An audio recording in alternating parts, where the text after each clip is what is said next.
Un train lancé à pleine vitesse devrait être un refuge. Des portes fermées, des sièges alignés, une destination claire, une promesse simple. Monter à Séoul, descendre à Busan, arriver vivant quelque part. Mais dans Dernier train pour Busan, le piège commence précisément là. Ce n'est pas une maison hantée, ce n'est pas une ville abandonnée, ce n'est même pas un champ de bataille ouvert. C'est un train moderne, propre, presque banal, rempli de passagers qui pensent encore voyager dans un pays ordonné.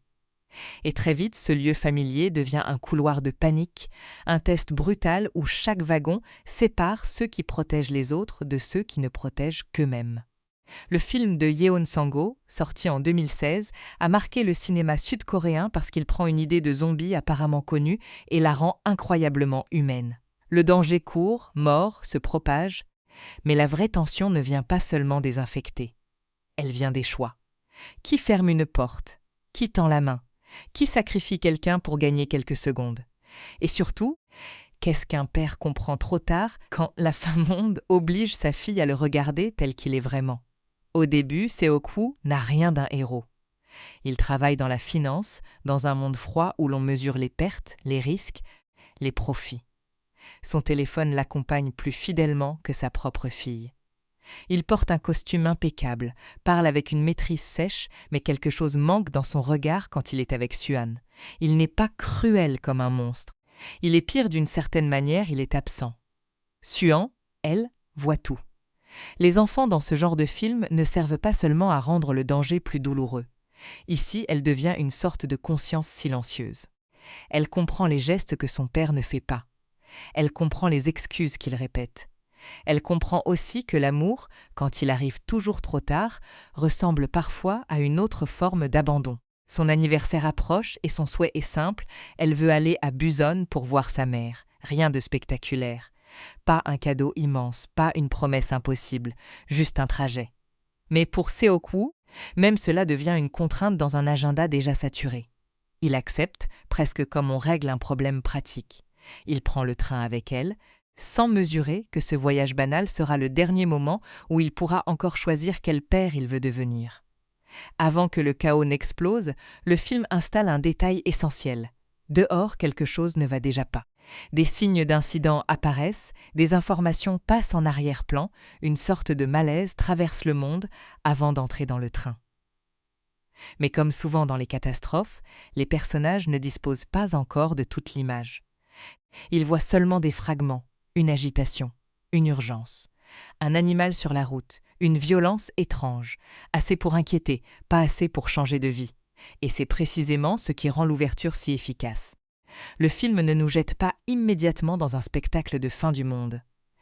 Il nous montre un système qui continue à fonctionner alors que le désastre a déjà commencé. Les gares ouvrent, les billets sont contrôlés, les passagers montent, les annonces continuent. La normalité avance sur ses rails, sans comprendre qu'elle transporte déjà sa propre chute. Dans ce train, il y a plusieurs mondes enfermés ensemble. Seo-kwu et Suhan, bien sûr, avec leur relation fragile.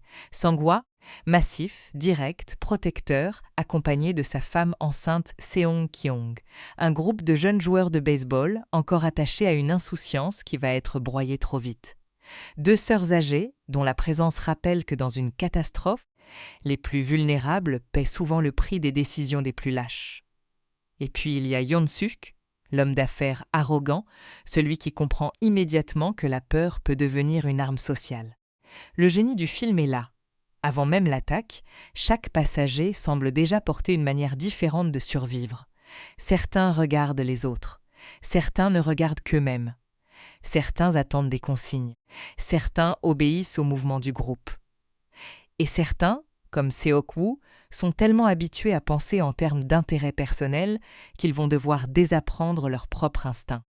La première vraie rupture arrive avec une jeune femme infectée qui parvient à monter dans le train. Elle est déjà condamnée, mais personne ne le comprend complètement. Son corps se tord, son visage change, ses mouvements deviennent impossibles à lire. Une employée tente d'aider parce que c'est ce qu'on fait dans un monde encore civilisé. On s'approche de quelqu'un qui souffre. Ce geste d'humanité devient le point zéro de la contamination.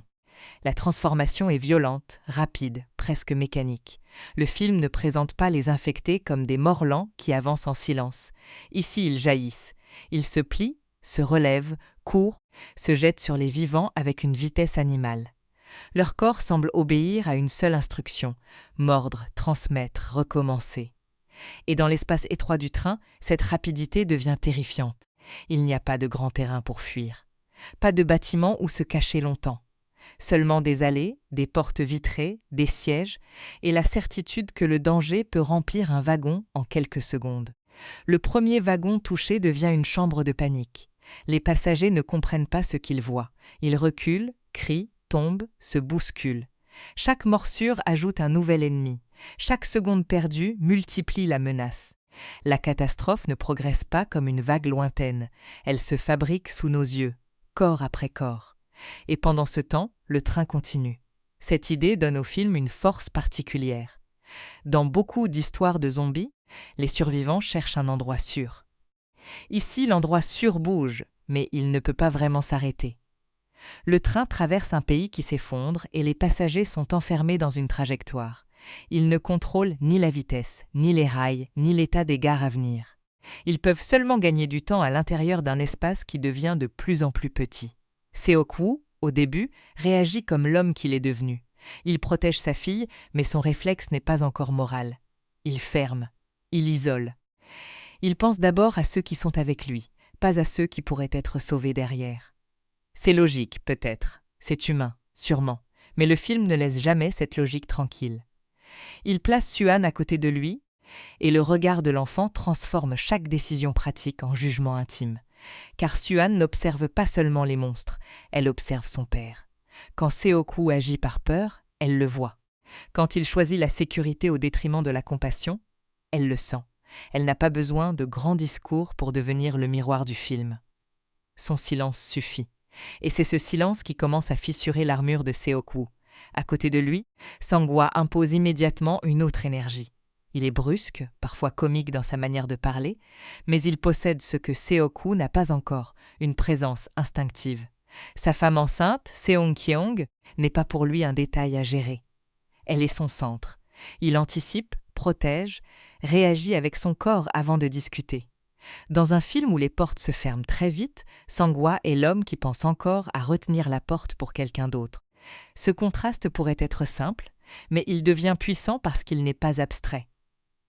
Il se joue dans les wagons, dans la sueur, dans les corps qui bloquent l'accès, dans les secondes où il faut choisir.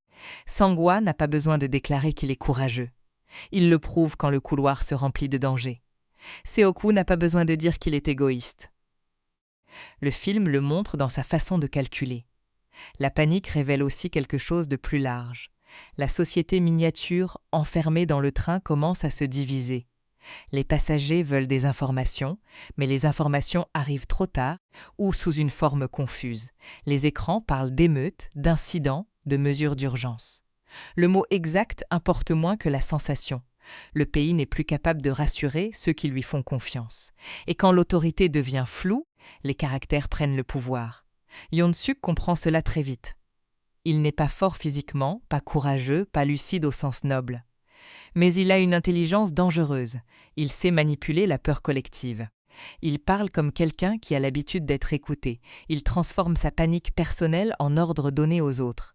Il pousse les passagers à protéger leur propre zone, même si cela condamne ceux qui sont dehors. Dans un film de zombies, ce type de personnage est parfois plus effrayant que les infectés. Les infectés attaquent parce qu'ils ne sont plus eux-mêmes. Yeon-suk, lui, agit pleinement en tant que lui-même. Il conserve le langage, la stratégie, la capacité de convaincre.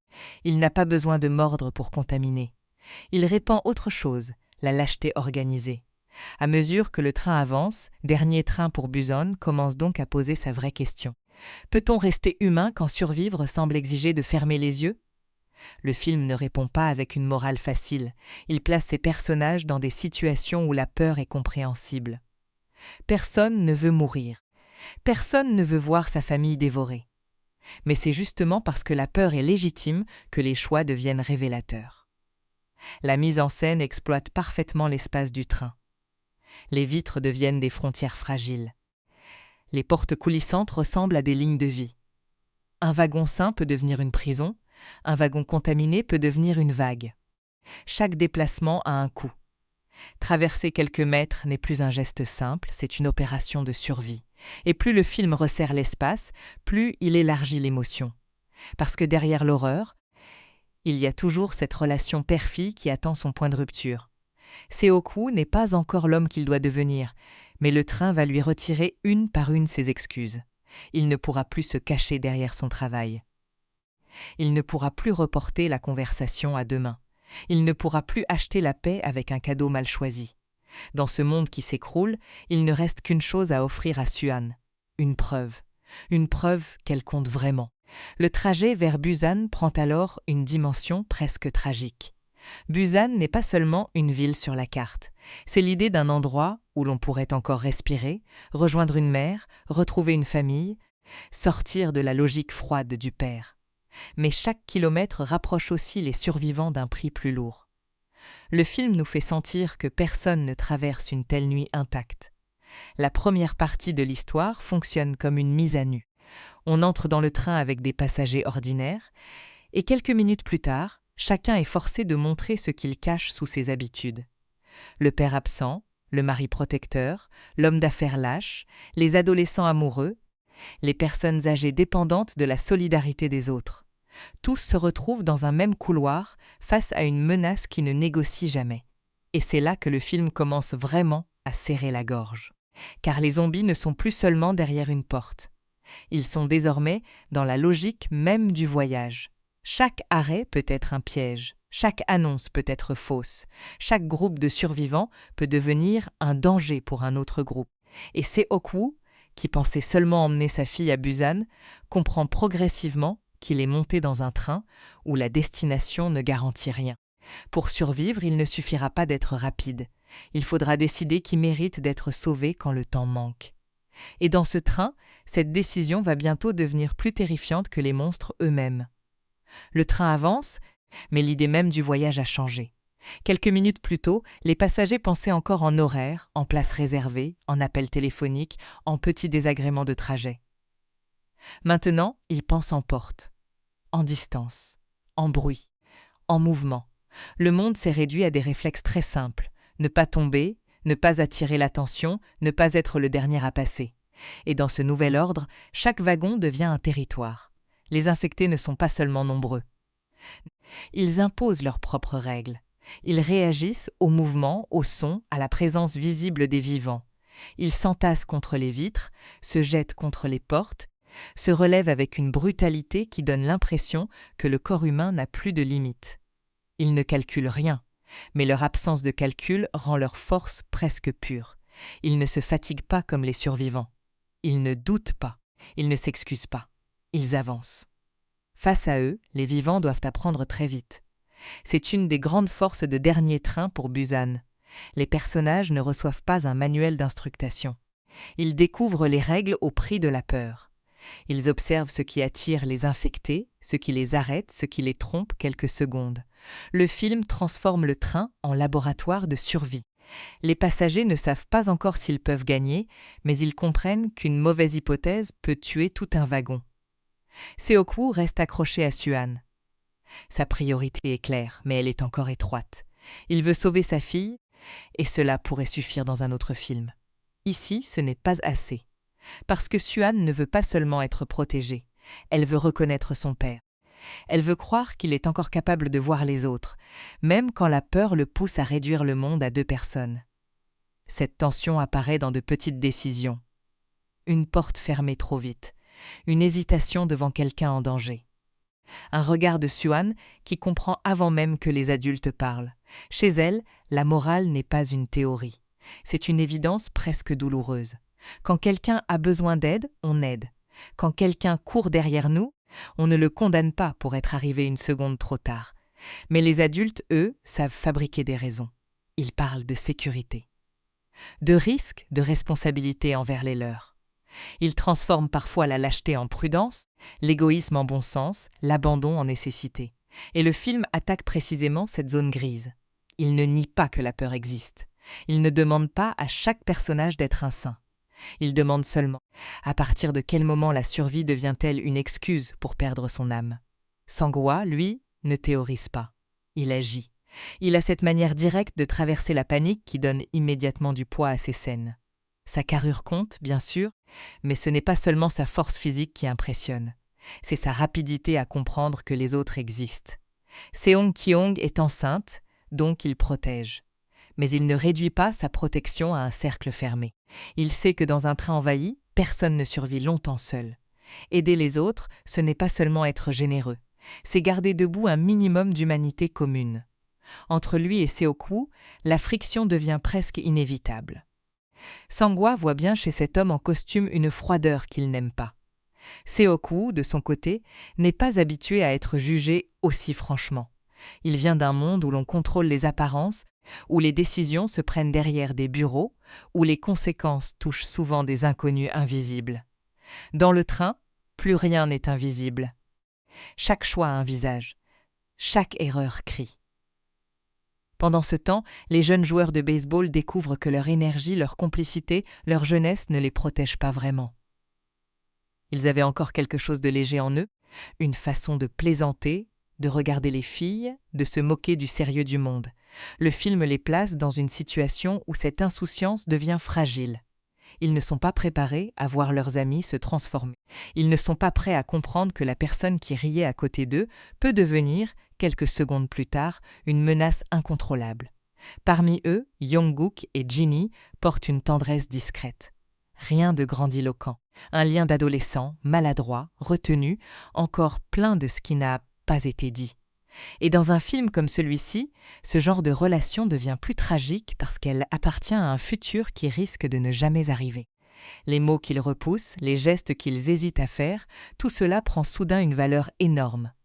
La catastrophe donne du poids à ce qui était ordinaire. Un regard devient une déclaration. Une main tendue devient un choix de vie. Une séparation de quelques mètres devient une épreuve immense. Le train n'est pas long techniquement. Mais narrativement, il devient un continent. Chaque wagon traversé représente une frontière. Chaque porte franchie ressemble à une victoire provisoire.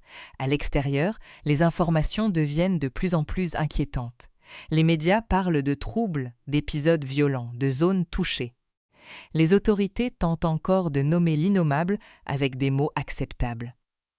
C'est souvent ainsi que les catastrophes commencent dans le cinéma. Avant que les personnages acceptent la fin du monde, le langage officiel essaie de la réduire à un incident. Mais les passagers n'ont plus besoin d'un communiqué. Ils ont vu. Ils ont vu les corps se jeter sur les vivants. Ils ont vu la vitesse de la transformation. Ils ont vu les visages perdre toute reconnaissance. Ils savent désormais qu'ils ne sont pas dans une simple crise. Pourtant, savoir ne donne pas le contrôle. Cela rend seulement la peur plus précise. C'est ici que Yeon-suk gagne en danger.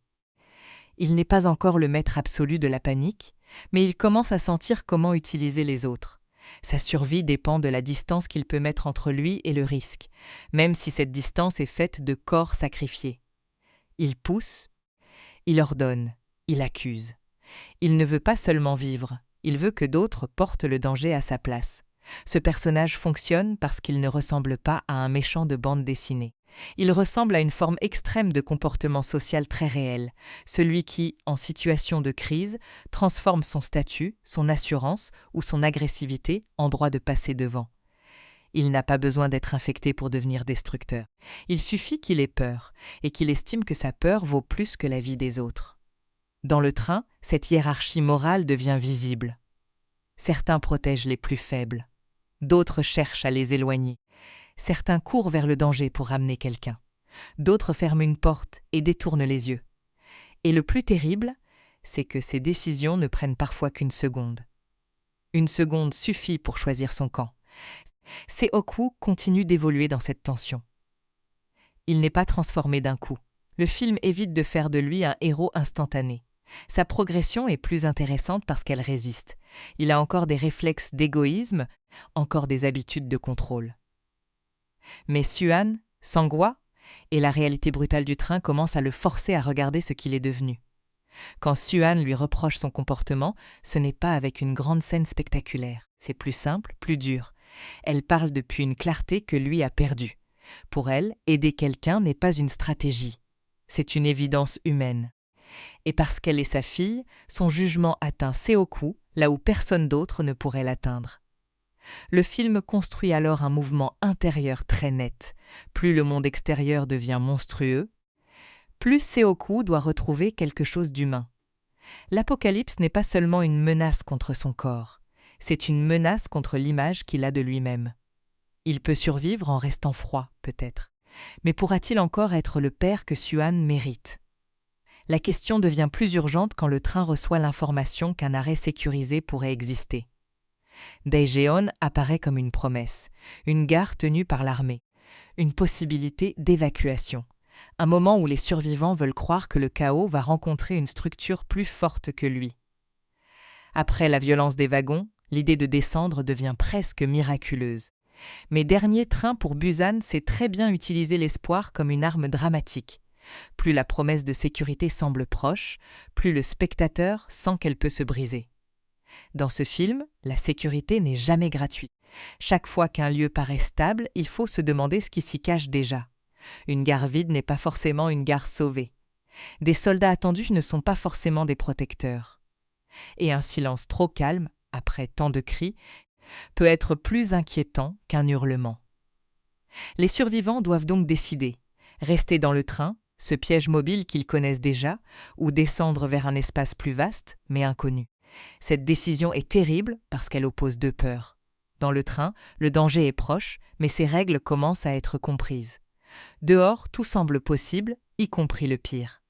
Seoku veut des réponses. Il utilise ses contacts, son téléphone, les restes de son ancien monde. C'est un réflexe important. Même au milieu de l'effondrement, il cherche encore une solution par les réseaux, les informations privées, les privilèges invisibles. Il ne pense pas exactement comme les autres passagers.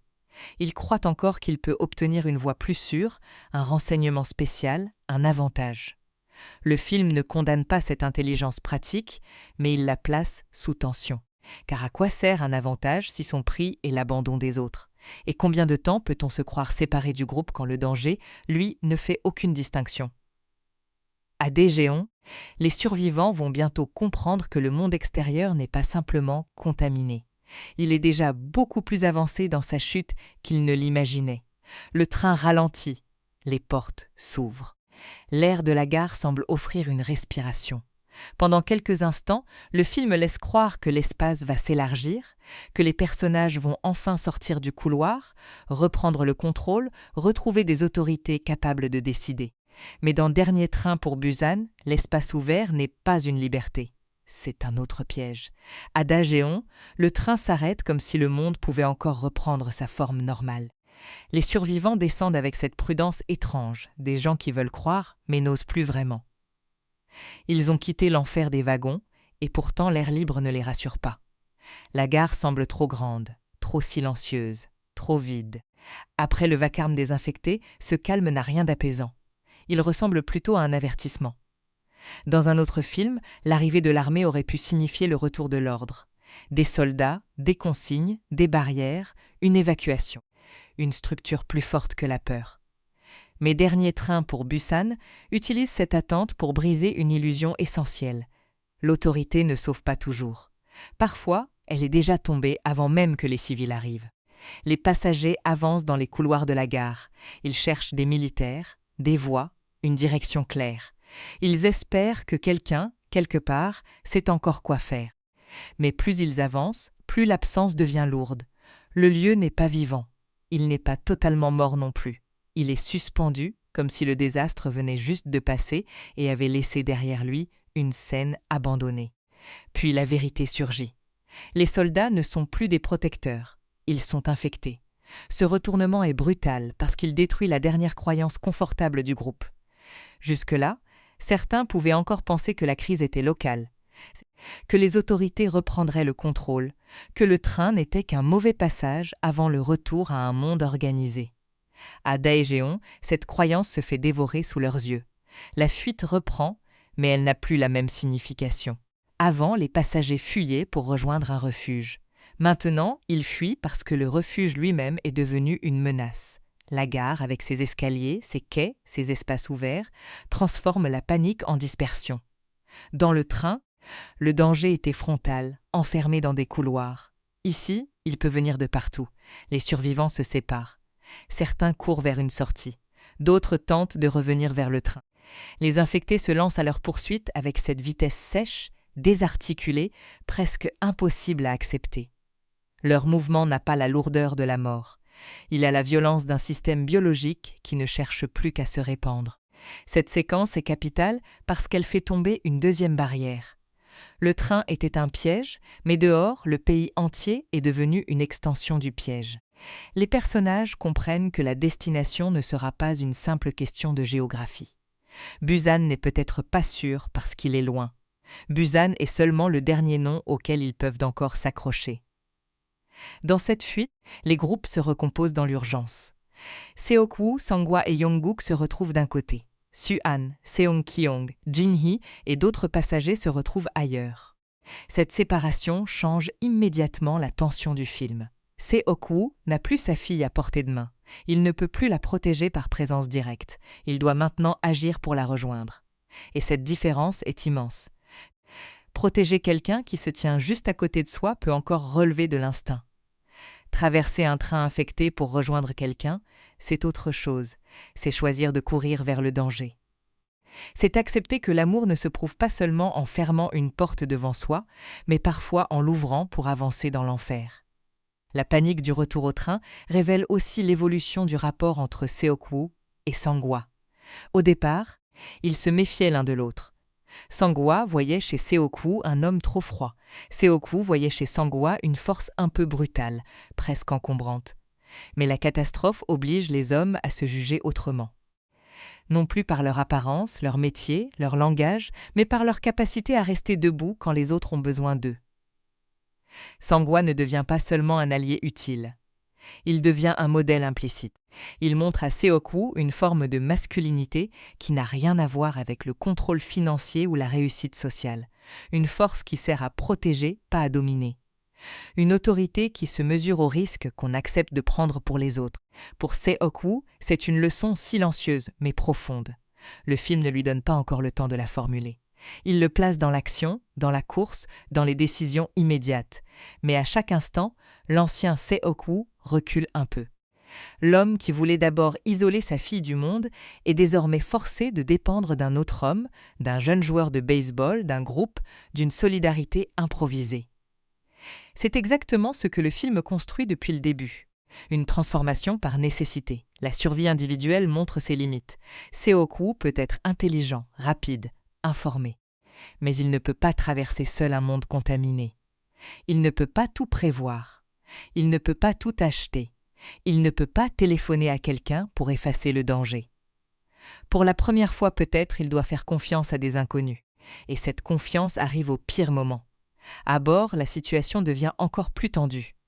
Les survivants ne sont pas tous au même endroit. Certains wagons sont envahis, d'autres semblent temporairement sûrs. Les portes vitrées séparent les vivants des infectés, mais aussi les vivants entre eux. La structure du train, qui servait à organiser le voyage, devient une série de barrières morales. Qui est de ce côté? Qui est de l'autre? Qui a le droit d'entrer? Qui sera considéré comme trop dangereux? C'est là que Yeon-suk prend une importance encore plus toxique. Son instinct de survie est si absolu qu'il finit par contaminer la perception des autres. Il ne se contente pas d'avoir peur des infectés. Il a peur des survivants qui ont été proches des infectés. Il a peur de ceux qui pourraient représenter un risque. Et surtout, il sait transformer cette peur en pression collective. Il parle aux passagers comme si la cruauté était une forme de bon sens. Il suffit qu'un groupe soit suspecté d'être contaminé pour que la solidarité commence à s'effondrer. Dans ce monde, être vivant ne suffit plus. Il faut prouver qu'on est acceptable, qu'on n'a pas été mordu, qu'on ne porte pas le danger, qu'on mérite encore une place parmi ceux qui se disent sains. Le film touche ici quelque chose de très dur. Quand la peur règne, les victimes peuvent être traitées comme des menaces avant même d'être sauvées. Su-han se retrouve au cœur de cette logique. Elle est une enfant, mais elle entend, elle voit, elle comprend. Elle voit les adultes dresser des frontières. Elle voit des gens justifier l'exclusion. Elle voit la peur prendre la place de la compassion. Et plus elle voit cela, plus son propre regard devient important. Elle n'a pas la force physique de Sang-hwa, ni les connaissances de son père, mais elle possède une clarté morale que beaucoup d'adultes ont perdue. Seong-kyong, enceinte, ajoute une autre dimension à cette fragilité. Elle porte littéralement une vie future dans un monde qui semble ne plus en avoir. Sa présence transforme chaque danger en menace double. Sauver Seong-kyong, c'est aussi sauver ce qui n'est pas encore né, ce qui n'a pas encore eu la chance d'exister. Le film ne le souligne pas lourdement, mais l'image est évidente. Dans ce train, l'avenir est enfermé dans le corps d'une femme qui doit traverser la mort. À l'autre bout de cette ligne, Sang-hwa veut la rejoindre. Et cette volonté donne au film une de ses dynamiques les plus fortes. Les hommes séparés ne traversent pas les wagons pour gagner un territoire. Ils le font pour retrouver ceux qu'ils aiment. L'action n'est pas seulement spectaculaire, elle est chargée d'une urgence affective. Chaque obstacle a un visage au bout. Chaque porte franchie rapproche ou éloigne d'une personne précise. Le groupe de Seok-woo, Sang-hwa et Jung-kook doit donc avancer à travers les wagons contaminés. Et c'est ici que le film exploite pleinement les règles découvertes plus tôt. Les infectés réagissent à ce qu'ils voient. Dans l'obscurité ou dans les tunnels, leur comportement change. Les survivants comprennent qu'ils peuvent utiliser les passages noirs pour se déplacer, mais seulement avec une précision extrême. Le train devient alors un mécanisme de tension réglé par la lumière.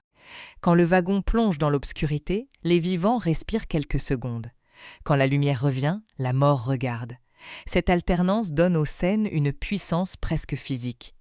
Le spectateur sent le rythme du train, les tunnels, les fenêtres, les éclairs de visibilité.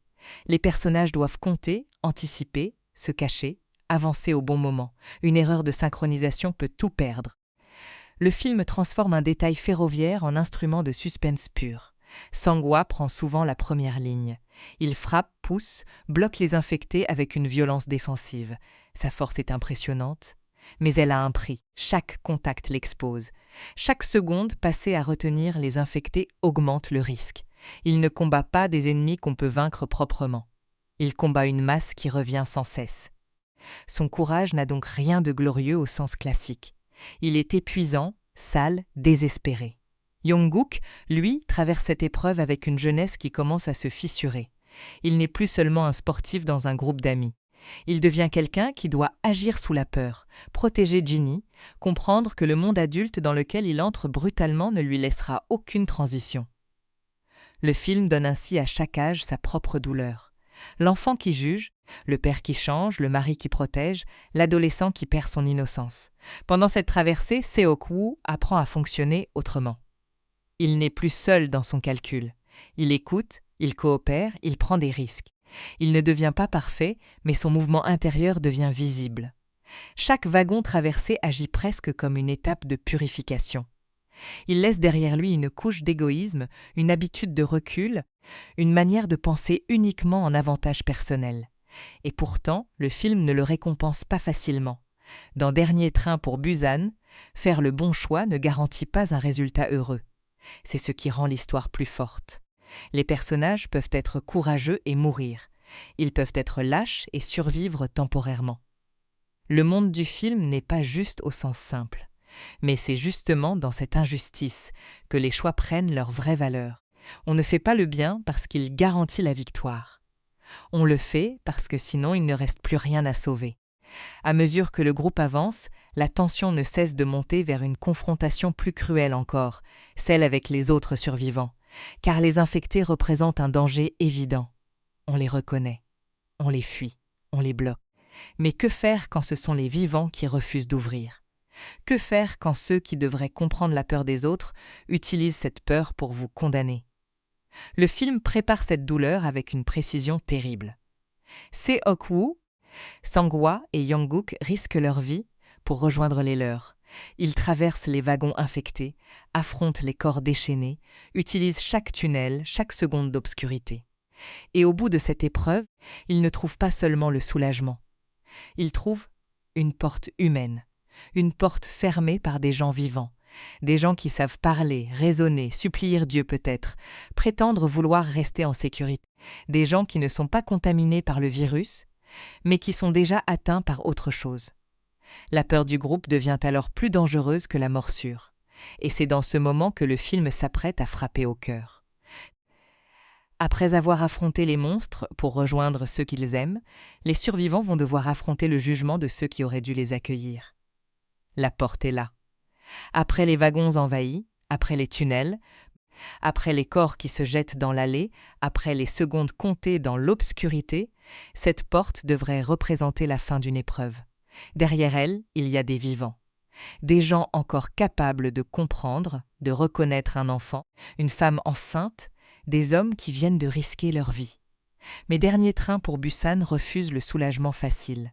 Derrière la vitre, les passagers regardent Seok-woo, Sang-hwa et Yong-guk comme s'ils étaient déjà perdus. Ils ne voient pas seulement des survivants. Ils voient un risque. Ils voient des corps qui ont traversé la zone contaminée. Ils voient la possibilité de la morsure, même sans preuve. Et dans leur peur, l'absence de preuve ne suffit plus. C'est une des scènes les plus dures du film parce qu'elle inverse la logique habituelle du sauvetage.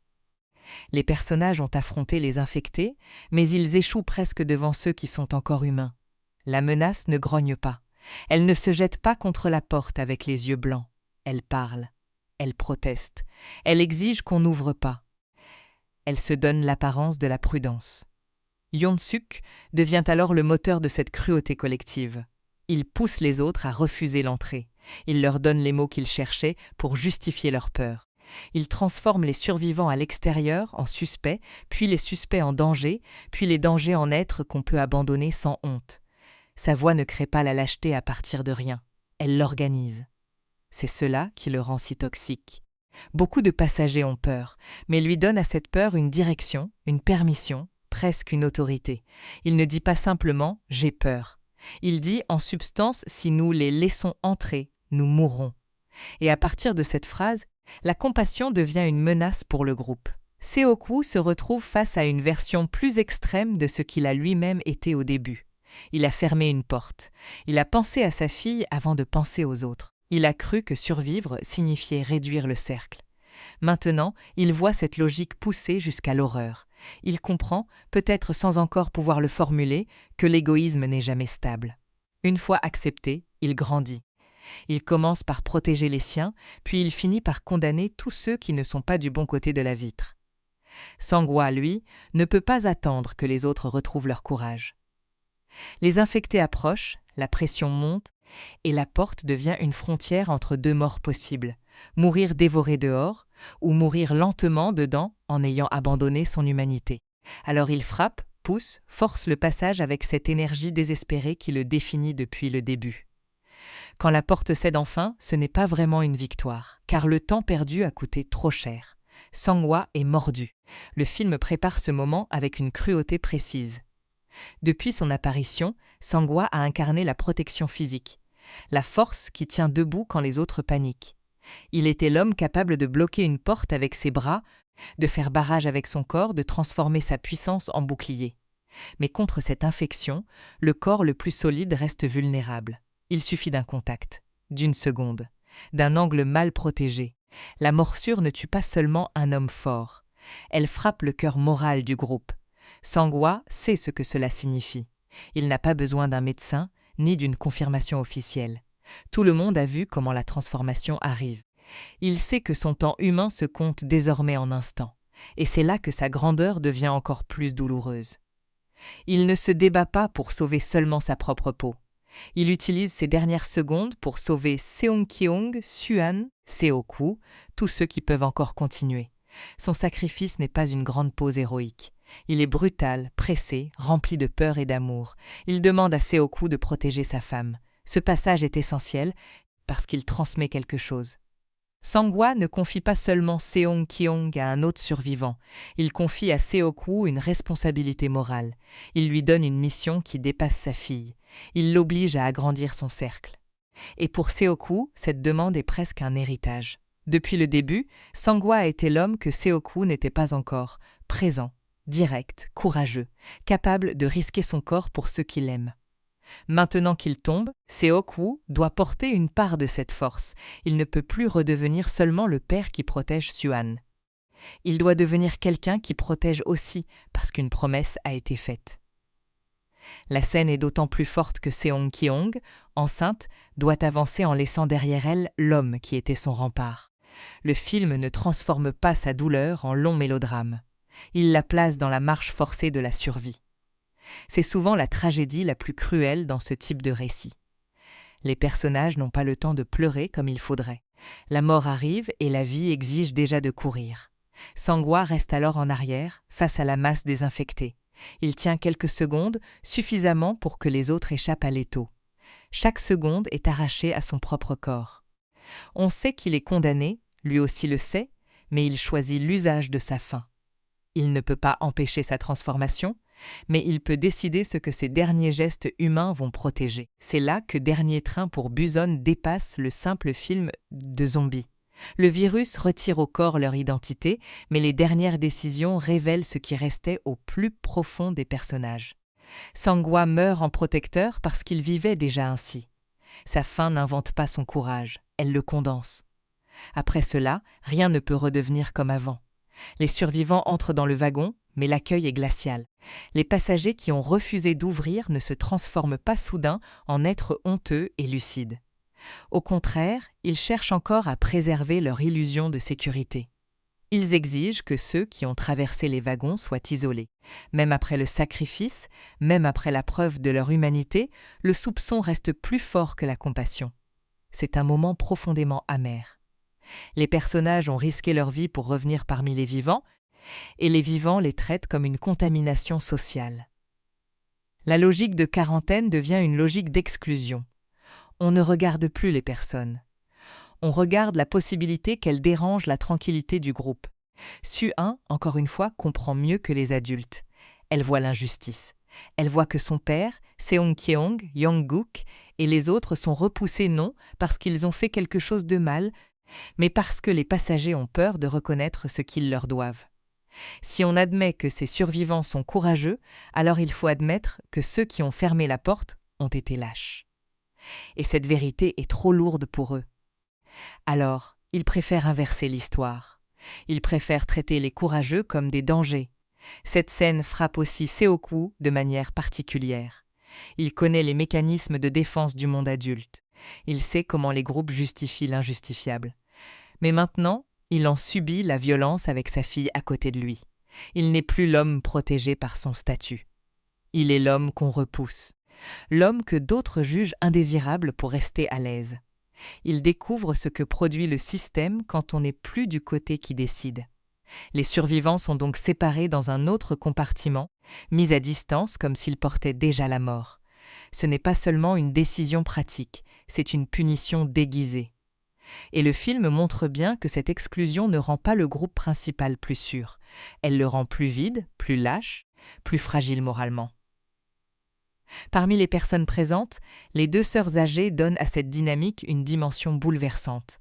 Elles ont traversé une vie entière, elles connaissent probablement mieux que les autres la valeur des liens, du sacrifice, de la fidélité. L'une d'elles, In-gil, se retrouve du côté des exclus.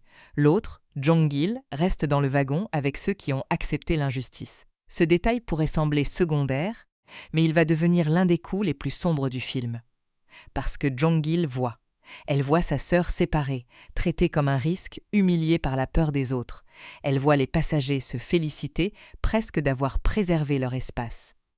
Elle voit Yeon-suk continuer à respirer parmi eux comme si sa cruauté était une victoire. Et quelque chose se brise en elle. Le film suggère alors une idée terrible. Parfois, la mort physique n'est pas le seul effondrement possible. Il y a une mort morale qui peut arriver avant la morsure. Ces passagers sont vivants, mais qu'ont-ils protégé au juste? Quelques sièges? Un silence? Une illusion de sécurité? Ils ont abandonné des êtres humains pour prolonger un voyage dont ils ne contrôlent même pas la fin. Jong-gil regarde sa sœur de l'autre côté. Elle voit l'injustice. Elle voit la honte du wagon. Et son geste à venir ne sera pas seulement un acte de désespoir, ce sera une condamnation. Dans cet espace fermé, ceux qui se croyaient protégés vont découvrir que l'inhumanité a un prix immédiat. Le film ne laisse pas le spectateur oublier Sang-hwa. Sa disparition continue de résonner dans chaque visage. Seong-kyeong avance avec une douleur retenue. Su-han porte une tristesse nouvelle. Seoku, lui, ne peut plus ignorer ce qu'il a vu. Un homme a donné sa vie pour que d'autres continuent. Un homme lui a confié sa femme, et cette dette change tout.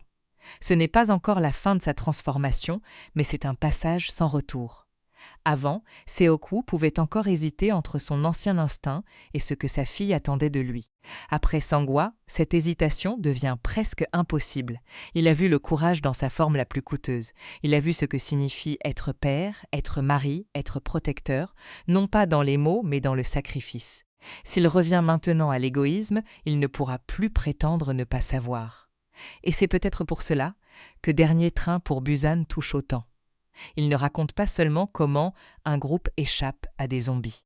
Il raconte comment certaines personnes révèlent leur grandeur quand tout s'effondre, tandis que d'autres révèlent leur petitesse quand elles pensent enfin avoir une excuse. Le train continue vers Busan, mais il transporte désormais deux formes de contamination. La première est visible, rapide, biologique. Elle transforme les corps, remplit les wagons, arrache les visages à eux-mêmes. La seconde est plus silencieuse. Elle passe par la peur, par les discours, par les portes fermées, par les regards qui refusent de reconnaître un autre être humain. Elle ne donne pas les yeux blancs. Elle ne fait pas courir à quatre pattes dans les couloirs, mais elle détruit quelque chose d'aussi précieux, la capacité de mériter sa propre survie. Et dans le wagon des passagers qui se croient enfin à l'abri, cette deuxième infection vient de gagner trop de terrain. La prochaine catastrophe ne viendra pas seulement des morts. Elle viendra d'une vieille femme qui regarde les vivants et qui ne supporte plus ce qu'ils sont devenus. Dans le wagon des passagers qui se croient protégés, il n'y a plus vraiment de paix. Il y a seulement un calme abîmé, un silence fabriqué par la peur, une petite zone fermée où chacun essaie de croire que la décision prise était raisonnable. Ils ont rejeté les autres, ils les ont isolés, ils ont accepté l'idée qu'une femme enceinte, une enfant, un père, un jeune homme et une vieille femme pouvaient devenir indésirables simplement parce qu'ils avaient traversé le danger. Mais une décision lâche ne disparaît pas parce qu'on évite de la regarder. Elle reste dans l'air, elle s'accroche au visage, elle transforme le confort en honte. Et Jong-il, assise parmi ces survivants qui pensent avoir gagné quelques minutes, ne peut plus détourner les yeux. Sa sœur In-gil est de l'autre côté, avec les exclus. Pas parce qu'elle a été mordue, pas parce qu'elle a menacé qui que ce soit, simplement parce que le groupe a décidé qu'il avait besoin d'un dehors, même à l'intérieur du train. Ce détail est terrible. Dans un espace déjà encerclé par la mort, les vivants inventent encore des frontières. Jong-il observe les passagers. Elle entend leurs paroles, leurs peurs, leurs justifications. Elle voit Yeon-suk, toujours vivant, toujours sûr de lui, toujours capable de transformer sa lâcheté en autorité. Elle comprend peut-être que les monstres ne sont pas seulement massés derrière une porte.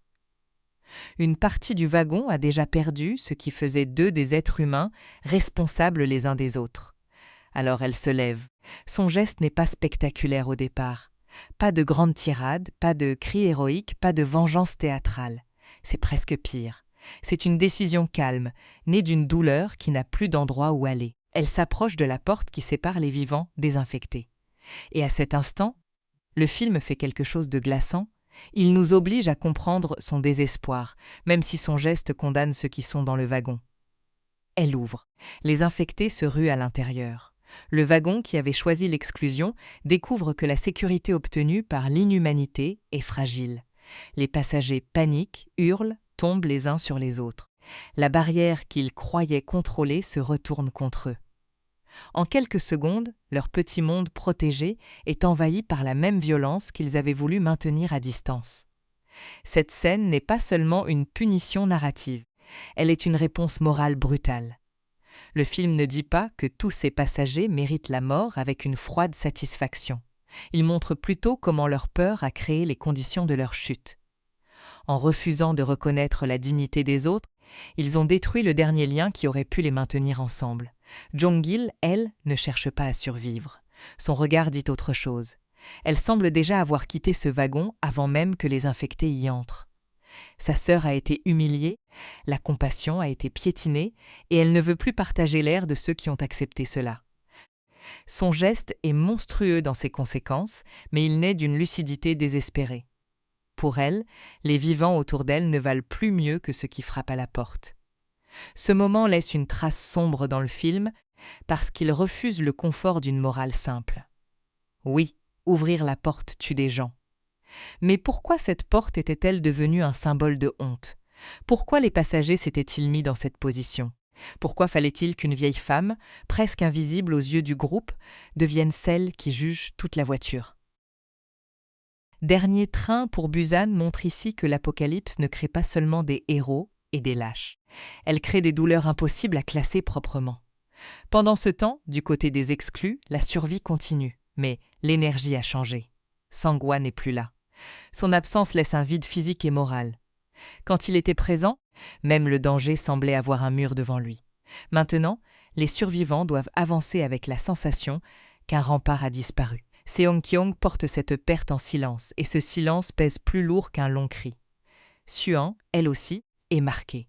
Elle a vu des adultes refuser d'aider. Elle a vu Sang-hwa se sacrifier.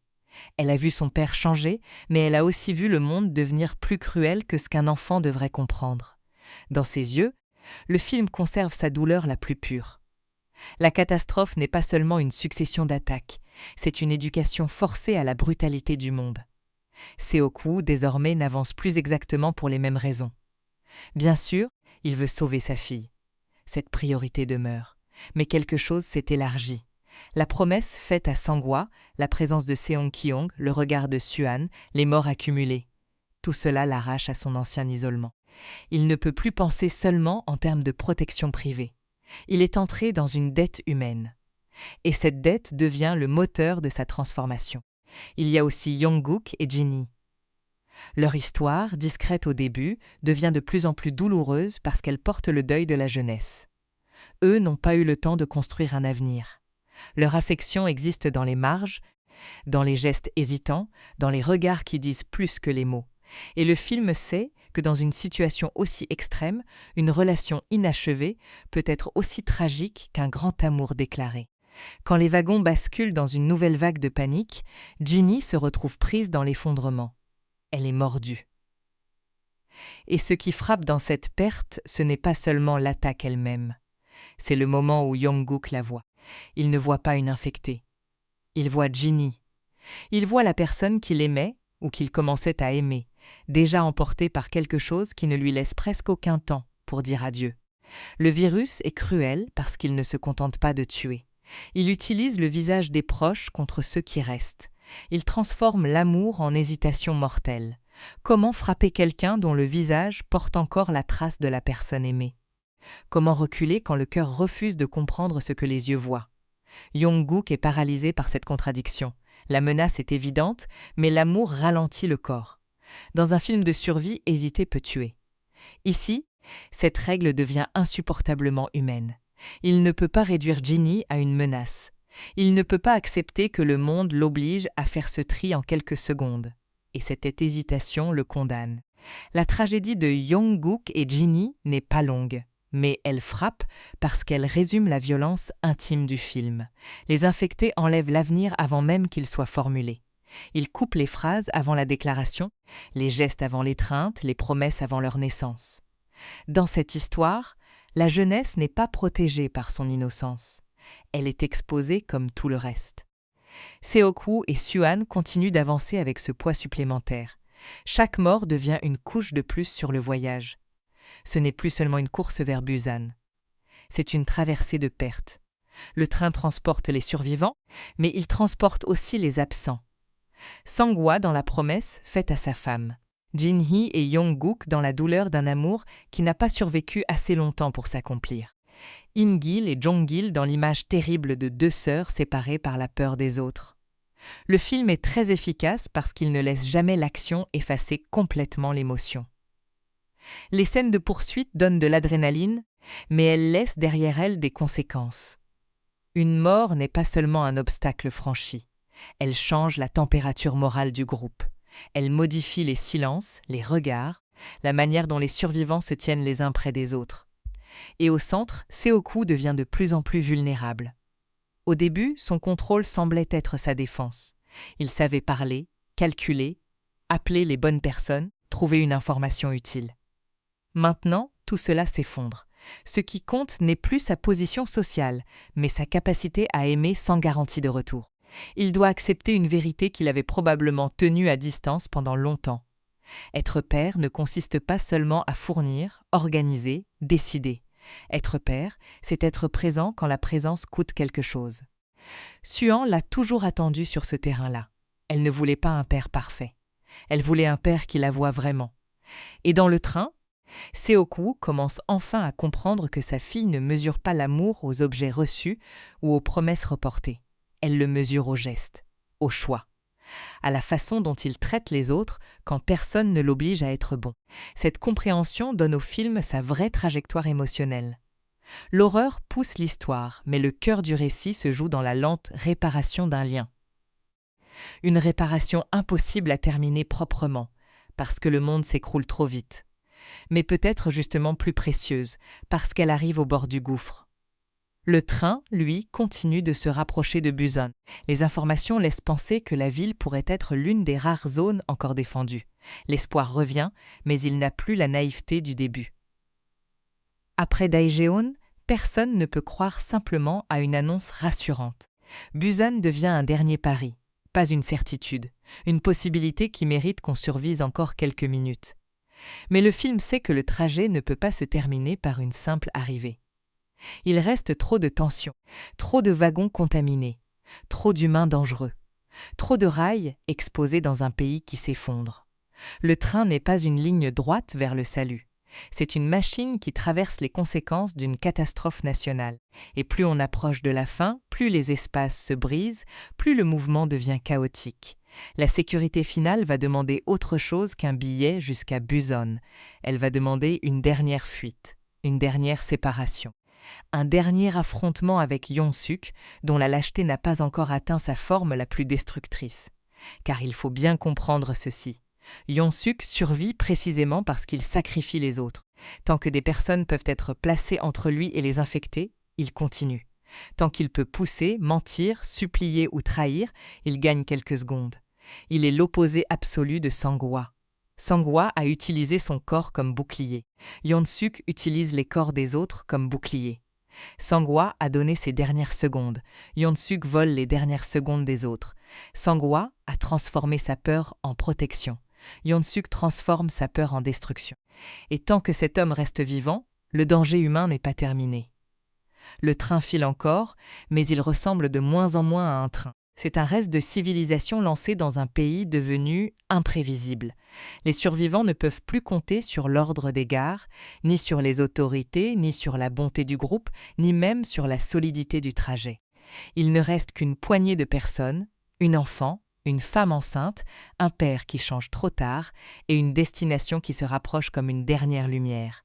Mais dans Dernier train pour Busan, la dernière lumière n'arrive jamais sans ombre. Avant Busan, les rails eux-mêmes vont devenir un champ de ruines. Et ce qui reste du voyage va se réduire à une question presque insoutenable. Jusqu'où Seok-woo est-il prêt à aller pour que sa fille vive? Le train n'avance plus comme une promesse. Il avance comme un reste de catastrophe. À ce stade, Dernier train pour Busan a déjà détruit presque toutes les illusions possibles. La gare sécurisée n'était pas sûre. Les passagers supposés solidaires ont fermé les portes. Les plus forts ne sont pas invincibles. Les plus jeunes ne sont pas protégés par leur innocence. Et les vivants, parfois, peuvent devenir plus dangereux que les infectés parce qu'ils savent exactement ce qu'ils font. Mais le film n'a pas encore terminé son resserrement. Il lui reste à briser le trajet lui-même. Jusqu'ici, malgré la panique, malgré les wagons contaminés, malgré les pertes, une idée continuait de tenir debout. Tant que le train roule vers Busan, il existe une chance. Les rails représentaient encore une forme d'ordre. Une ligne droite au milieu du chaos. On pouvait perdre des wagons, perdre des passagers, perdre des illusions, mais le mouvement continuait. Puis le monde extérieur rattrape brutalement le train. Les voies deviennent dangereuses. Des trains abandonnés bloquent le passage. Des carcasses ferroviaires, des fumées, des structures brisées indiquent que l'effondrement n'est plus seulement dans les villes ou les gares. Il est maintenant sur la ligne elle-même. Le pays n'a plus de circulation normale, plus de systèmes fiables, plus de routes propres vers le salut. Même la mécanique immense du rail, habituellement précise et stable, est entrée dans le désordre. La catastrophe finale autour des trains crée un changement important. Les survivants ne peuvent plus se contenter de rester à bord. Ils doivent sortir, courir, traverser un paysage de métal tordu, d'obstacles, de wagons renversés, de directions incertaines. Le piège mobile devient un piège ouvert, et cette ouverture n'apporte pas de liberté. Elle rend le danger plus imprévisible. Dans le train, chaque wagon avait ses règles. Dehors, les règles se brouillent. Les infectés peuvent surgir de loin, tomber d'un autre train, se masser en groupe, courir à découvert. Les survivants n'ont plus les portes vitrées comme barrières régulières. Ils n'ont plus les tunnels pour cacher leurs mouvements. Ils n'ont plus la structure répétitive des sièges et des couloirs. Ils doivent improviser dans un décor où tout ce qui servait autrefois au transport est devenu un obstacle ou une menace. Ce passage donne au film une ampleur nouvelle. Après l'étouffement des wagons, la destruction ferroviaire montre que l'apocalypse est totale. Les personnages ne traversent plus seulement un train contaminé, ils traversent les ruines d'un système national. La modernité, la vitesse, l'organisation, les infrastructures. Tout ce qui rendait le monde sûr s'est retourné en labyrinthe mortel. Et au milieu de ce chaos, il reste Yoon-suk. Il survit encore, comme une preuve que la lâcheté peut être incroyablement résistante. Beaucoup de personnages meilleurs que lui sont déjà morts. Sang-hwa, capable de se sacrifier. Jong-guk, incapable d'abandonner le visage aimé. Des passagers anonymes qui ont couru, aidé, tenu quelques secondes. Mais Yoon-suk continue parce qu'il n'a jamais hésité à placer un autre corps entre lui et la mort. Sa survie n'a rien d'admirable. Elle est sale. Elle est construite sur des trahisons successives. Il utilise les autres comme des outils jetables. Il supplie quand il est faible, ordonne quand il peut encore dominer, accuse quand cela l'arrange, pousse quand il faut fuir. Il ne possède aucune ligne intérieure, aucun lien assez fort pour l'arrêter. Son seul centre, c'est lui-même, et c'est précisément ce qui le rend si dangereux dans la dernière partie du film. Un infecté attaque frontalement. Yoon-suk, lui, dérègle les liens humains juste avant l'attaque. Il force quelqu'un à rester derrière. Il ralentit les autres. Il transforme chaque espace de fuite en piège moral. Dans un monde où chaque seconde compte, il est l'homme qui vole les secondes des autres pour rallonger les siennes. Le film insiste alors sur une forme de justice tragique. La survie de Yoon-suk n'est pas une victoire, c'est une contamination morale prolongée. Plus il vit, plus il détruit. Et plus il détruit, plus il prouve qu'il est déjà intérieurement perdu bien avant que le virus ne l'atteigne. Seok-woo, Su-han et Seong-kyung continuent de chercher une issue. Ce trio est désormais le cœur final du récit. Un père, une enfant, une femme enceinte. Le passé, l'innocence et l'avenir, serrés ensemble dans un paysage où tout semble vouloir les éliminer. Leur groupe est réduit, mais sa signification est immense. Sang-hwa a disparu, mais sa promesse est là. Seok-woo ne protège plus seulement Su-han. Il protège aussi Seong-kyeong, parce qu'il l'a promis, parce qu'elle porte l'enfant de l'homme qui s'est sacrifié, parce que cette femme incarne désormais une responsabilité que Seok-woo n'aurait peut-être pas su accepter au début. Le père égoïste du premier acte est devenu un homme capable de porter une dette envers un autre. Cette évolution n'efface pas ses erreurs. Le film ne prétend jamais qu'un sacrifice final rendrait magiquement parfaites toutes les absences passées. Seok-woo a été défaillant. Il a blessé sa fille par son éloignement. Il a pensé trop tard à ce qui comptait. Mais le récit lui offre une dernière possibilité, non pas réparer toute une vie, mais donner enfin à Su-han une preuve totale de son amour. La différence est importante. Il ne pourra peut-être pas être présent longtemps. Mais il peut choisir comment il sera présent dans les dernières minutes où cela compte. Su-han, à ce stade, n'est plus l'enfant du début. Elle a trop vu. Le voyage l'a forcée à traverser une vérité violente sur les adultes, sur la peur, sur le sacrifice. Pourtant, elle ne perd pas complètement sa lumière. C'est même cela qui rend sa présence bouleversante. Elle souffre, elle pleure, elle a peur, mais son regard reste attaché à une forme de bonté.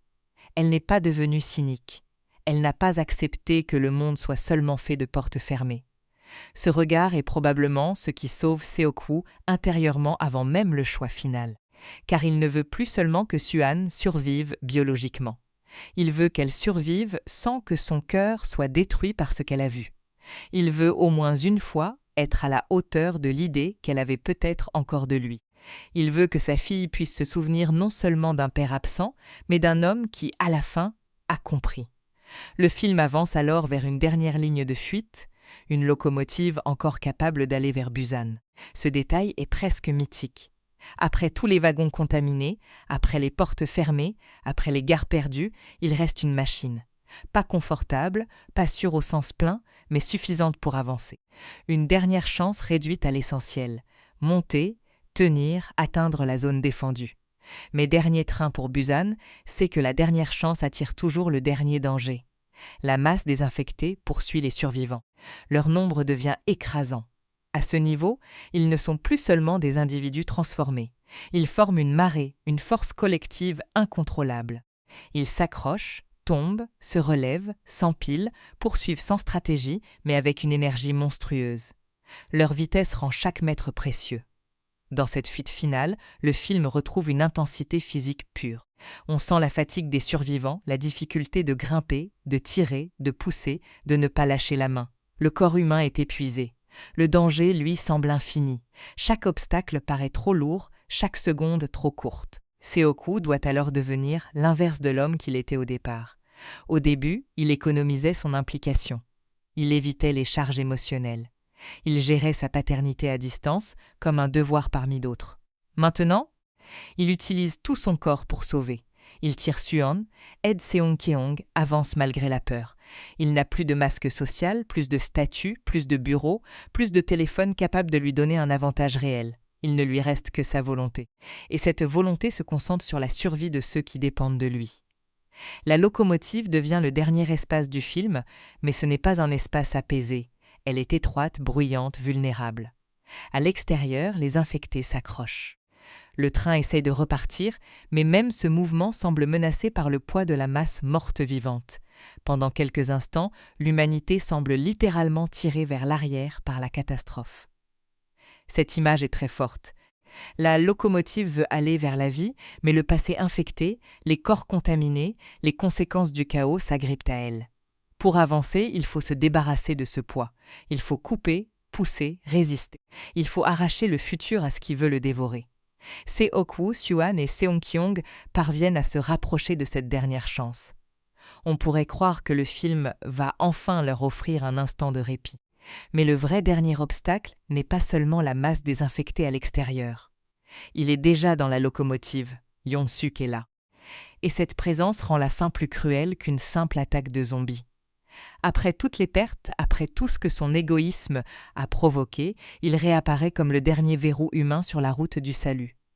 Mais cette fois, il n'est plus seulement un homme lâche. Il est mordu. La contamination physique rejoint enfin la contamination morale. Son corps commence à perdre la bataille, mais son instinct reste le même. Survivre, supplier, s'accrocher à quelqu'un d'autre. Même au bord de la transformation, Yeon-Suk ne devient pas lucide par noblesse. Il ne trouve pas une dernière grandeur. Il redevient plutôt petit, terrifié, presque enfantin dans sa peur de mourir. Il parle de sa mère, de sa maison, de son désir de rentrer. Ce moment est dérangeant, parce qu'il complique légèrement la haine qu'on peut éprouver pour lui. Yeon-Suk est responsable de choses terribles, mais à la fin, on voit aussi un homme réduit à une peur primitive. Il voulait survivre à tout prix, et ce tout prix l'a vidé de lui-même. Quand il arrive au bout, il ne reste pas un grand manipulateur. Il reste un fils effrayé qui veut rentrer chez lui. Mais le mal qu'il a causé ne disparaît pas parce qu'il a peur. Et sa morsure menace désormais Suan et Seong-Keong. Pour Seo-Koo, toute l'histoire se referme ici. Depuis le début, il affronte une question, protéger seulement sa fille ou devenir vraiment digne d'elle. Face à Yeon-Suk contaminé, il n'a plus le luxe de l'hésitation. Il doit empêcher cet homme de détruire la dernière chance de Suan. Il doit se battre dans cet espace étroit, avec la certitude que le moindre contact peut tout changer. La lutte est brutale, désespérée, presque intime. Deux hommes que tout oppose se retrouvent au bord du salut. L'un a appris à donner, l'autre n'a fait que prendre. L'un veut transmettre la vie, l'autre, même malgré lui, risque de transmettre la mort. Et entre eux, il y a une enfant et une femme enceinte, c'est-à-dire exactement ce que le film veut sauver jusqu'au bout, l'innocence et l'avenir. Seo-Koo parvient à repousser Yeon-Suk, mais le prix tombe aussitôt. Il a été mordu. Et à cet instant, Dernier train pour Busan cesse d'être seulement une course vers Busan. Il devient une dernière histoire entre un père et sa fille. La morsure de Seoku change tout. Jusqu'ici, même dans les pires moments, il existait encore une possibilité de fuite commune. Une possibilité fragile, presque impossible, mais réelle. Atteindre Busan avec Suan, protéger Seong-kyong, sortir de cette nuit, peut-être recommencer quelque chose de différent après l'horreur. La locomotive avançait encore. Le danger semblait derrière eux. Le dernier obstacle, Yeon-suk, venait d'être repoussé.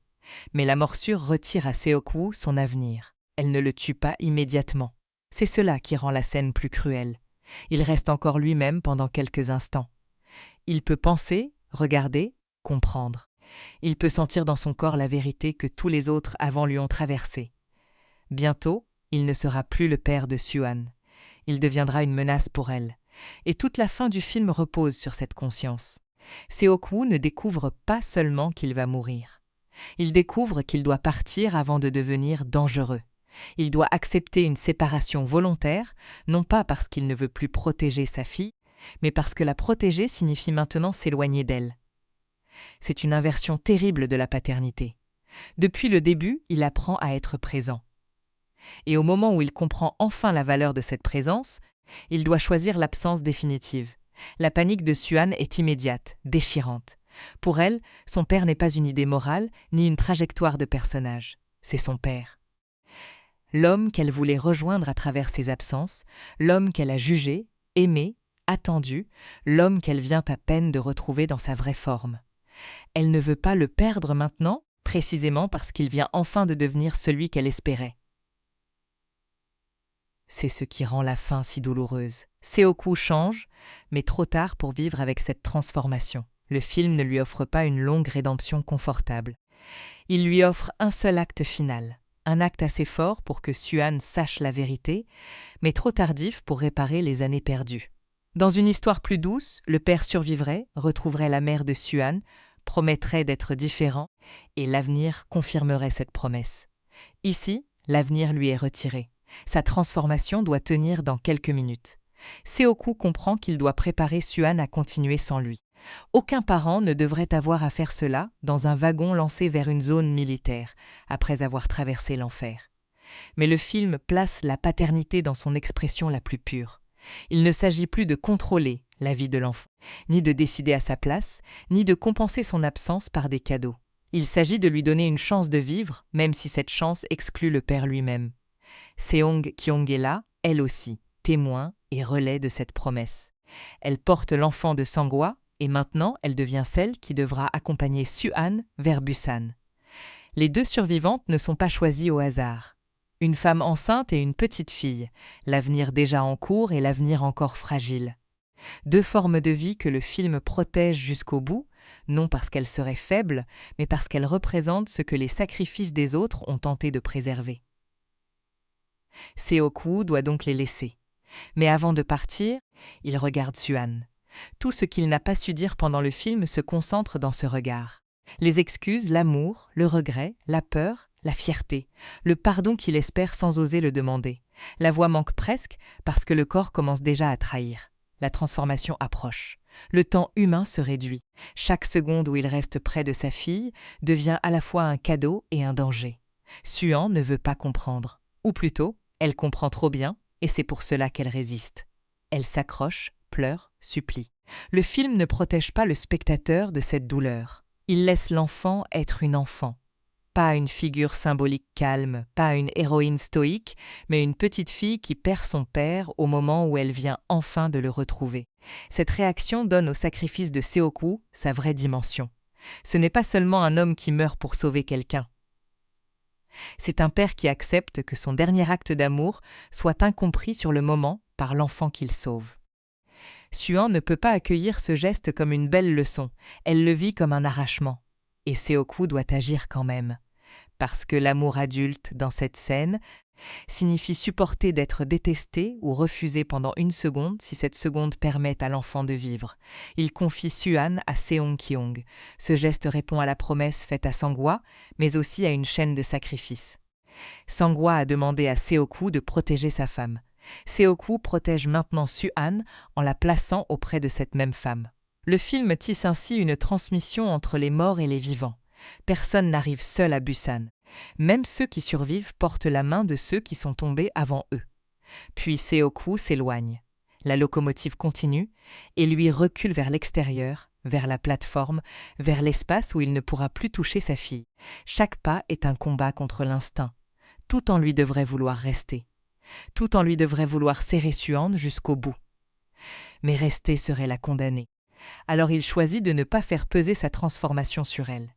C'est ici que le film atteint son sommet émotionnel. Seok-woo commence à se transformer. Son corps se raidit, ses traits changent, la maladie monte. Mais avant que l'infection prenne complètement le contrôle, un souvenir revient. Le souvenir de la naissance de Suan. Il la revoit bébé, minuscule, vivante, avant les tensions familiales, avant le divorce, avant le travail, avant les rendez-vous manqués, avant tout ce qui a éloigné le père de sa fille. Ce souvenir n'est pas un simple flashback sentimental. Il explique ce que Seok-woo sauve en lui au moment de disparaître. Le virus détruit son présent, mais il lui reste cette image première, l'enfant qu'il a accueilli dans le monde. La première fois qu'il l'a aimé sans distance, sans calcul, sans écran entre eux. À la fin, quand tout est perdu, son esprit revient à l'origine de l'amour. Et ce souvenir lui donne la paix nécessaire pour accomplir le geste final. Il se laisse tomber. Ce sacrifice est filmé comme une séparation absolue. Seok-woo quitte le train, quitte sa fille, quitte le récit des vivants. Il choisit la mort plutôt que de devenir un danger pour Suan.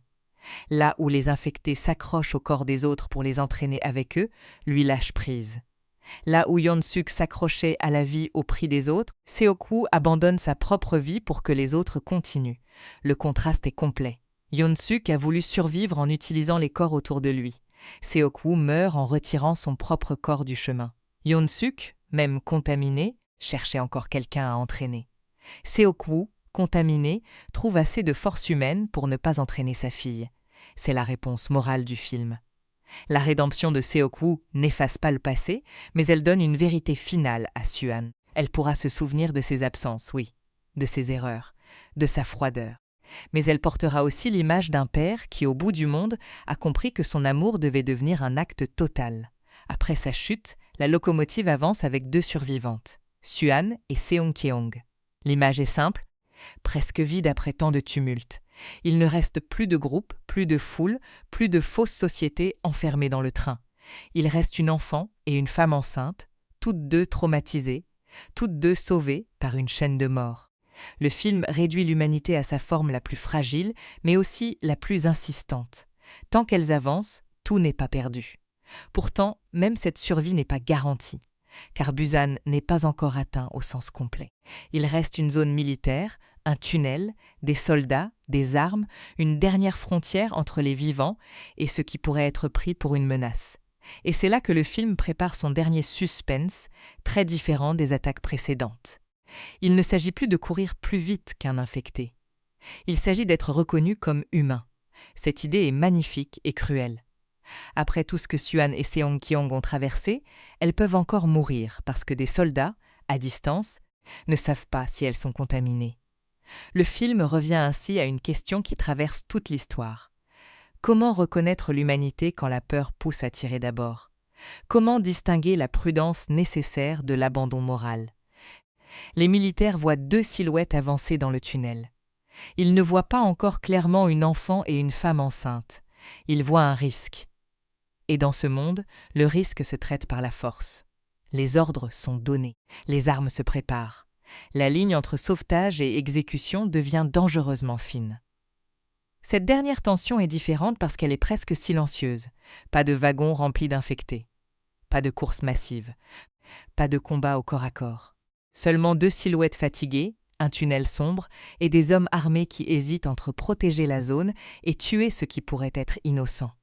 Après tant de bruit, le film nous amène vers une décision suspendue. Suan, traumatisée, avance avec Seong-kyeong. Elle a perdu son père. Elle a vu mourir presque tout le monde. Elle n'a plus l'énergie d'expliquer, de convaincre, de prouver rationnellement qu'elle est vivante. Mais il lui reste quelque chose. Une chanson. La chanson qu'elle n'avait pas pu chanter correctement pour son père au début. Et c'est cette chanson qui va devenir la dernière preuve d'humanité. Le film prépare ce détail depuis le départ avec une grande délicatesse.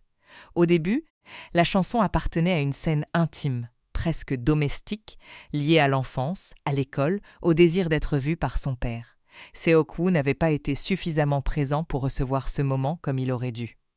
La chanson était restée incomplète, blessée par l'absence. À la fin, elle revient dans un tunnel militaire. Ce n'est plus une simple performance d'enfant. C'est une voix humaine dans l'obscurité. Une preuve que ces silhouettes ne sont pas désinfectées. Les infectés ne chantent pas. Ils ne portent pas la mémoire d'un père perdu, la douleur d'une séparation, la fragilité d'une enfant qui avance malgré tout. La chanson traverse la peur, là où les mots auraient pu échouer. Et avant même que la fin ne se referme, on comprend que Seok-woo a sauvé plus qu'un corps. Il a permis à Suhan d'arriver jusqu'à un endroit où sa voix peut encore être entendue. Dans le tunnel, la fin de Dernier train pour Busan se joue presque sans mouvement. Après tout ce que le film nous a fait traverser, on pourrait attendre un dernier combat, une dernière vague d'infectés, une ultime course dans le bruit du métal. Mais Yeon Sang-ho choisit autre chose. Il réduit le monde à 2 silhouettes, quelques soldats, des armes pointées et une voix d'enfant qui remonte depuis l'obscurité. Suhan marche avec Seong-kyung. Elles sont vivantes, mais elles ne ressemblent pas encore à des rescapés sauvés. Elles ressemblent à des survivantes que le monde n'a pas fini de juger. Leur corps avance, mais tout ce qu'elles portent est invisible aux soldats. Les morts dans le train, les sacrifices, les portes fermées, les promesses, la chute de Seok-woo, la perte de Sang-hwa, les cris de ceux qui n'ont pas atteint cette dernière ligne. Pour les militaires, au loin, il n'y a d'abord qu'un risque. 2 formes dans un tunnel peuvent être désinfectées. Dans un monde ravagé par la contamination, hésiter peut coûter une base entière, une ville entière, peut-être les derniers survivants d'une zone protégée. Les soldats ne sont pas forcément cruels. Ils sont pris dans une logique de défense. Mais cette logique, le film l'a déjà interrogée pendant tout le trajet. Quand la peur devient la seule mesure, l'humanité peut être tuée avant même d'être reconnue. Les armes se préparent, et c'est là que Suhan chante. Sa chanson n'est pas un détail sentimental ajouté pour adoucir la fin. Elle est la clé de tout le film. Au début, cette chanson appartenait à une blessure intime. Suhan voulait la chanter pour son père, mais Seok-woo n'était pas vraiment disponible, pas vraiment présent, pas capable de comprendre ce que ce moment représentait pour elle. La chanson était restée comme une preuve manquée, un lien interrompu entre la fille et le père. À la fin, cette même chanson traverse un tunnel où des soldats s'apprêtent à tirer. Le sens a changé. Ce n'est plus seulement une chanson d'enfant, c'est une déclaration de vie, une preuve que Suhan n'est pas un corps contaminé, une preuve qu'elle porte encore une mémoire, une voix, une douleur, une humanité. Les infectés peuvent courir, mordre, s'agglutiner, se jeter contre les portes. Ils ne peuvent pas chanter le deuil d'un père. Et parce qu'elle chante, les soldats comprennent. Ils baissent la menace. Suhan et Seong-kyung sont reconnues comme humaines. Elles ne sont plus seulement des silhouettes dans l'ombre. Elles deviennent ce qu'elles ont toujours été. Une enfant et une femme enceinte qui ont traversé l'enfer pour arriver jusqu'à cette frontière. La fin du film n'est donc pas une victoire au sens classique. Busan n'efface rien. La zone sécurisée ne ressuscite personne. Le monde reste blessé, peut-être encore en guerre contre l'infection. Mais cette fin offre quelque chose de plus fragile et de plus précieux qu'une victoire totale. La possibilité que 2 vies continuent. Et dans ce film, cela suffit à faire trembler tout le récit, parce que Suhan n'est pas arrivée seule.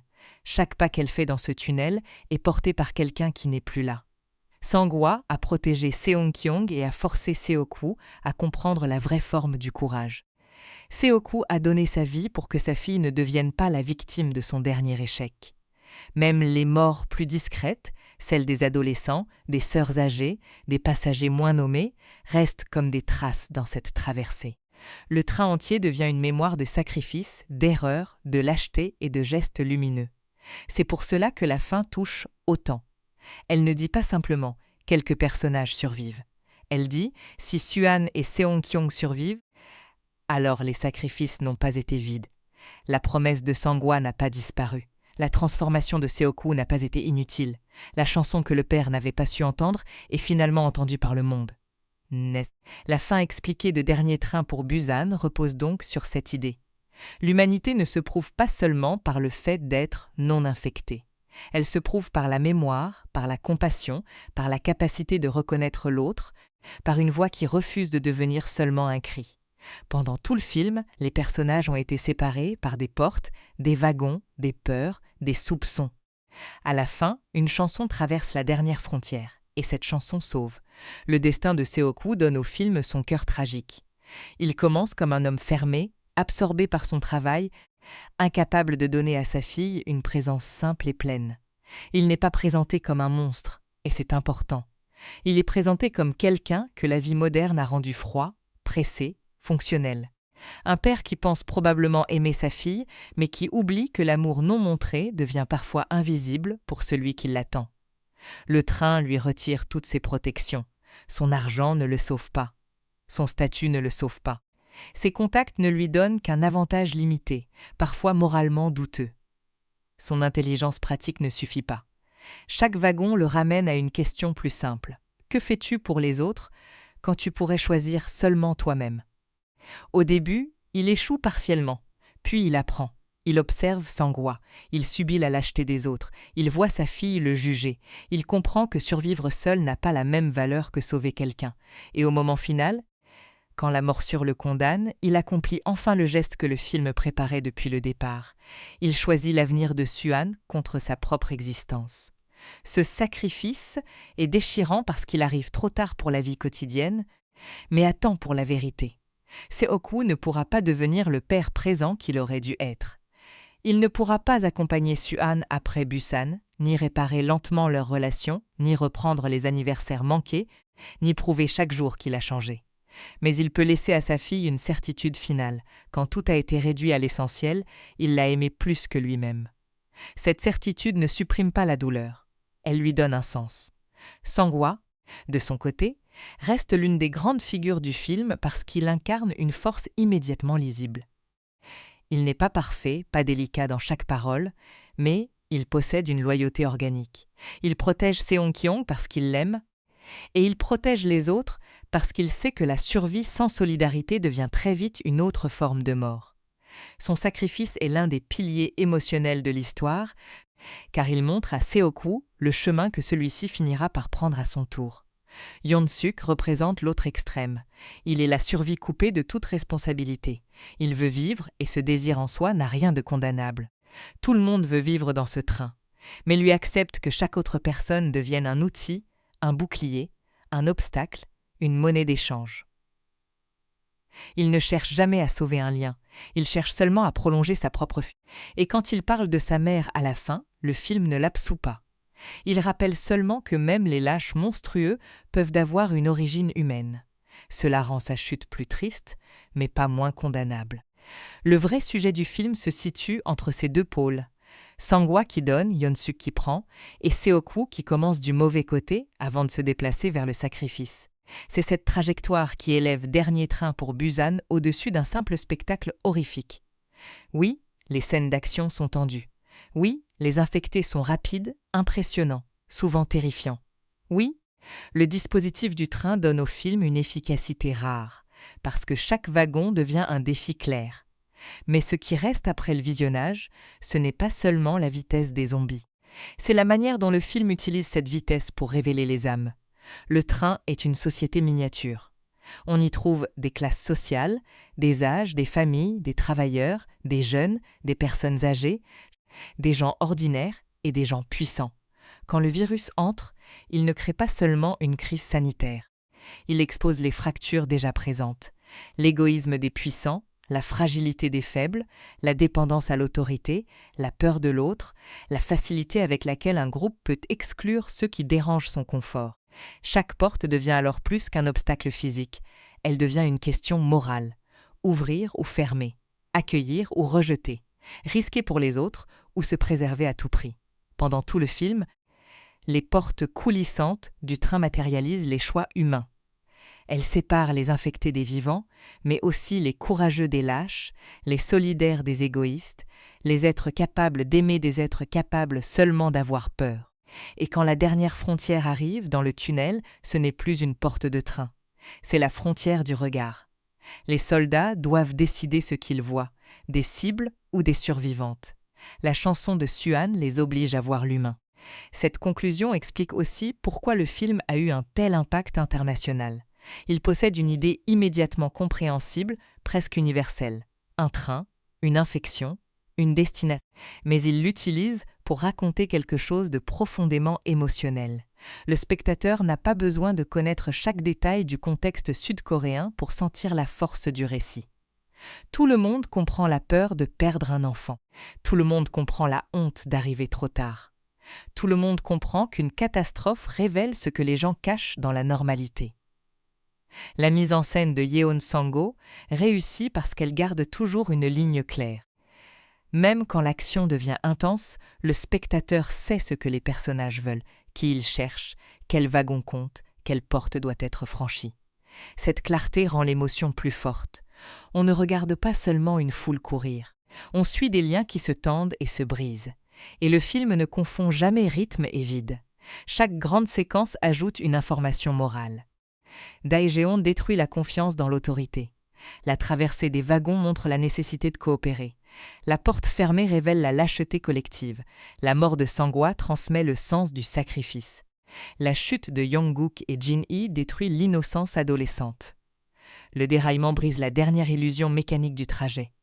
La locomotive finale concentre tout dans le choix de Seok-woo. Et la chanson de Suan donne à la survie une forme humaine. C'est une construction très solide, mais jamais froide. Le film sait aussi que l'horreur la plus durable n'est pas toujours dans l'image la plus violente. Elle est parfois dans une décision. Dans un regard qui refuse d'aider. Dans un homme qui pousse quelqu'un d'autre pour gagner du temps. Dans un groupe qui préfère se croire pur plutôt que d'ouvrir à ceux qui ont souffert. Les infectés font peur parce qu'ils courent vers les vivants. Les lâches font peur parce qu'ils leur tournent le dos. Voilà pourquoi Dernier train pour Busan reste si marquant. Il donne au zombie une fonction claire, mais il ne lui abandonne pas tout le sens du film. Le zombie est la pression, le révélateur, le feu qui force chacun à montrer sa matière intérieure. La vraie question n'est jamais seulement « Qui sera mordu ?» La vraie question est « Que restera-t-il de toi avant la morsure ?» Pour Seok-woo, il reste finalement l'amour. Pas l'amour confortable, pas l'amour proclamé quand tout va bien, mais l'amour comme abandon de soi. Il lâche le train pour que Suan continue. Son dernier souvenir n'est pas son bureau, son argent, sa carrière, ni même l'effondrement du pays. C'est sa fille à la naissance. L'image première. Le moment où tout aurait dû rester simple. Un père, une enfant, une vie à protéger. Dans cette image, il retrouve ce qu'il avait perdu. Et Suan, elle, continue avec une chanson. C'est une fin magnifique parce qu'elle refuse le triomphe bruyant. Elle ne transforme pas l'apocalypse en victoire spectaculaire. Elle laisse deux survivantes avancer, brisées mais vivantes. Elle laisse le spectateur avec un mélange de soulagement et de deuil. On sait que Busan peut les sauver, mais on sait aussi que rien ne leur rendra ce qu'elles ont perdu. La survie n'est pas une annulation de la tragédie.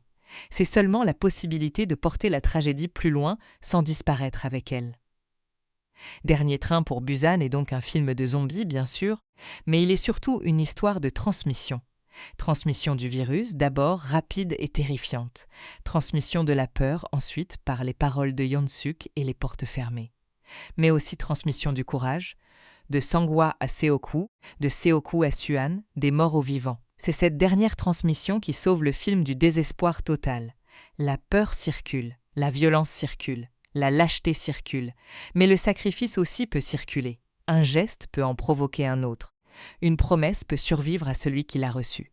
Une chanson peut finir par dire ce qu'un père n'a pas su entendre assez tôt. Le train arrive presque vide, mais il n'arrive pas sans sens. Il transporte une enfant qui a vu le pire et qui chante encore.